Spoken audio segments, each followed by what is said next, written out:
Hello ladies! Today I am showing you how I created this really sweet fish scale inspired tie-dye. It is a refashion from a shirt that I got at Goodwill.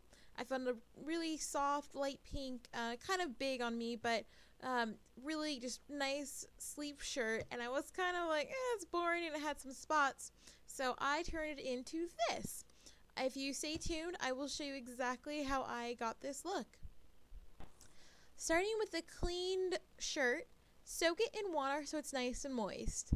Get out as many wrinkles as you can, and then from there, fold your shirt in half, lining it up the best that you can. Don't worry about all the wrinkles, you're not going to get them all, but do your best. After it's already been folded in half, fold it again.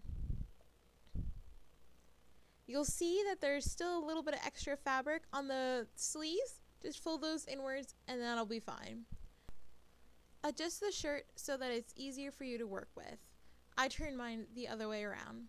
Using a washable marker, create something along the lines of a Christmas tree branch, like a cartoon Christmas tree. That's what I would use.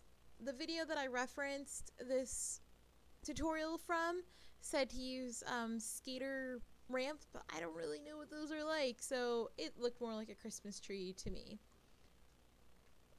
Do that all the way up your shirt over the folded areas. And now the fun part, the scrunching. You are going to create a bunch of little accordion type folds following the line that you just drew.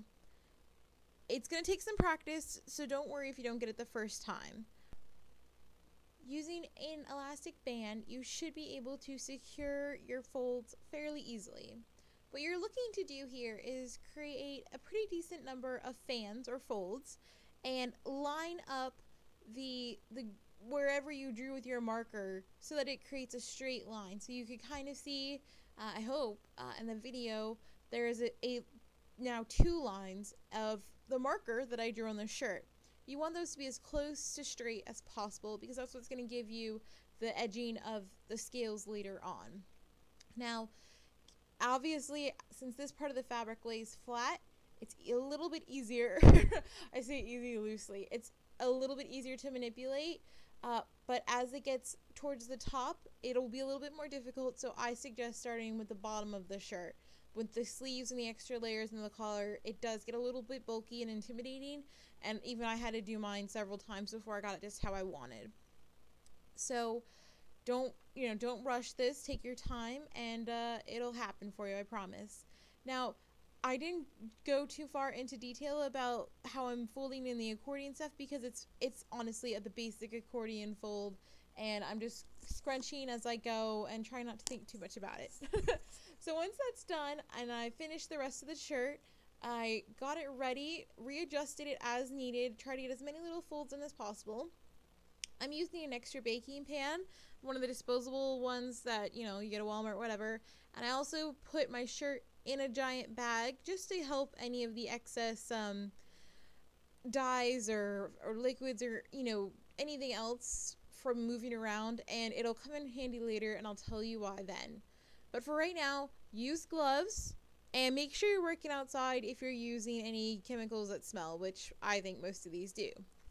So I technically used 3 different dyes on this project. It's kind of difficult to tell because 2 of them blended together, but I guess now I know. Don't use turquoise and aqua next to each other. They're very similar.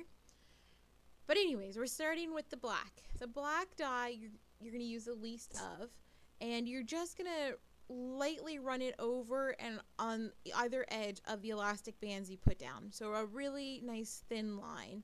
If you remember in the picture, the black isn't really super prominent, so you don't want to put too much black on there.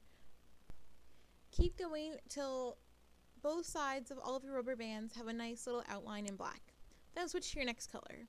I chose to use aqua, and that is the name of the dye color. It's actually called aqua.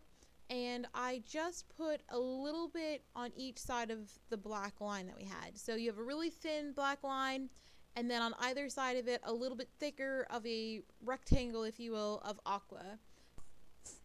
Keep going until you get your entire shirt covered appropriately.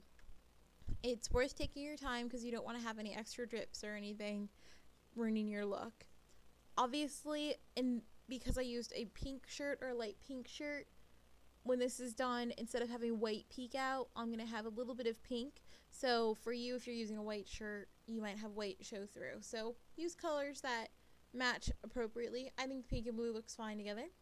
But anyways, so you can see I took a different bottle, and this is the turquoise, and I'm pretty much just going over the little curves at the end of of the shirt folds that we did in little sections, and I'm just filling them in with turquoise.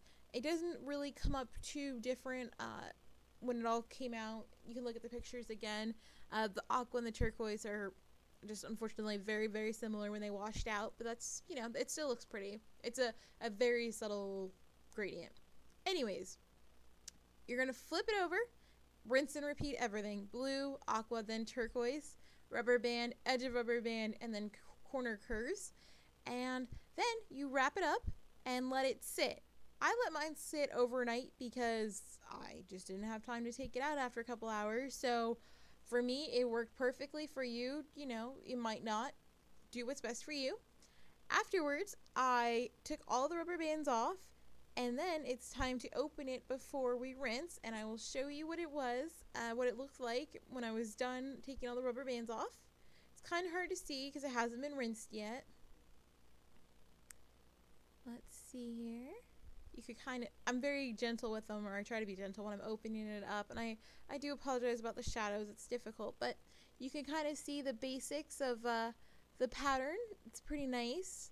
I like it. I like the colors, but I know they're going to get rinsed out quite a bit, but you could get a little bit of a close-up. You could kind of see the aqua turquoise.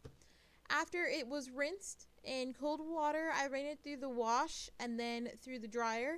And I'd say it came out pretty well. I'm pretty pleased with it, and I've washed it several times so far and haven't had any bleeds or lost any color in my mind. So yeah, I think it was a pretty successful refashion. I'd love to know what you think about this, and if you've done any refashions or tie-dyes lately, let me know. Share them on my Facebook page. I'd love to see them, I know. And I'm sure others would too. As always, thank you so much for watching. Please make sure to like and subscribe to my channel if you'd like to see more.